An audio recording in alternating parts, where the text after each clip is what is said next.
when we could turn to BP, same issues, right? So is BP going to, out of the goodness of their heart, cover all the expenses they possibly can? Well, it's been a mixed record so far. A lot of the businesses in the area, in the Gulf area, are complaining that BP is taking a very long time to resolve their claims against them. So, for example, one family says, look, we got a fishing business.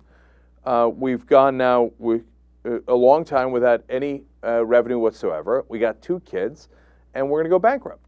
And if they don't come in and, like, we would have made X amount of money. It's very provable. We have the documents.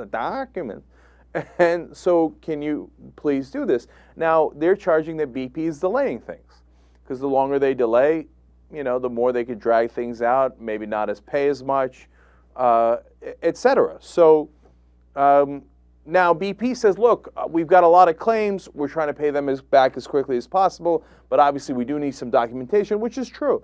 And then you look at some of the particular claims, and the fishing guys are obvious. The tourism guys are fairly obvious. And then you got restaurants who sell shrimp and oyster, who are, of course, doing their businesses way, way down. At the same time, is BP responsible for that? I think that's an interesting question. Do you think BP won't take that to court to see what the courts think of that question? Of course they will, right? So a lot of people are going bankrupt as BP waits and waits in a lot of instances, okay? And so now when it comes to who should pay for it, now theoretically BP was saying, oh, no, of course, we're going to cover the damages of the spill as long as they're reasonable, right? It's a giant, giant loophole. Now, here comes the Chamber of Commerce, and they put out this statement, quote, it is generally not the practice of this country to change the laws after the game. Now, that's Tom Donahue, the president of the U.S. Chamber of Commerce. He continues, everybody's going to contribute to this cleanup. We're all going to have to do it. We're going to have to get the money from the government and from the companies. We will figure out a way to do that.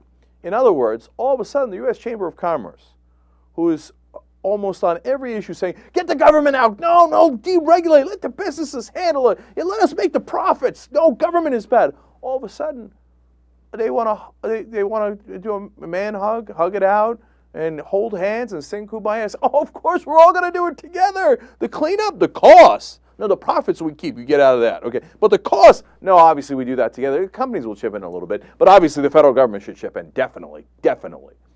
Shocking. All of a sudden, the U.S. Chamber of Commerce, a big fan of socialism when it picks up the tab, as they were when it picked up the tab with the banking fiasco. So now when you go ask the Republicans, their representatives, right? Not your representatives, the representatives of these giant business interests, John Boehner says, first, let me tell you what he was asked, so that there's no lack of clarity here. Brian Beutler for Talking Points Memo asked him,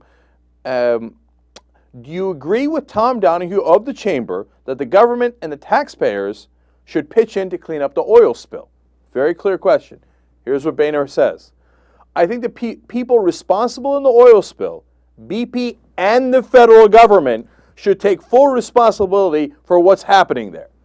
So when you ask John Boehner, hey, should the federal government get involved in making sure there's competition in healthcare? No, get the government out, government out. How about banking? No, get the government out. No. I mean, well, of course, pay the bankers and then take the government out, make sure you're deregulate. So, but when it comes to paying the costs of the oil spill, all of a sudden John Boehner thinks the federal government should get involved. Why?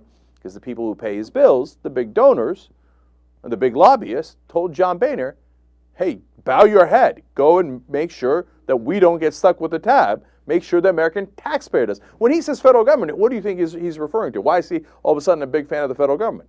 He's referring to your pocketbook. I'm telling you, man, if you're a conservative in the country and you think Republicans represent you, you're in for a rude awakening. That is not what is happening in the least bit.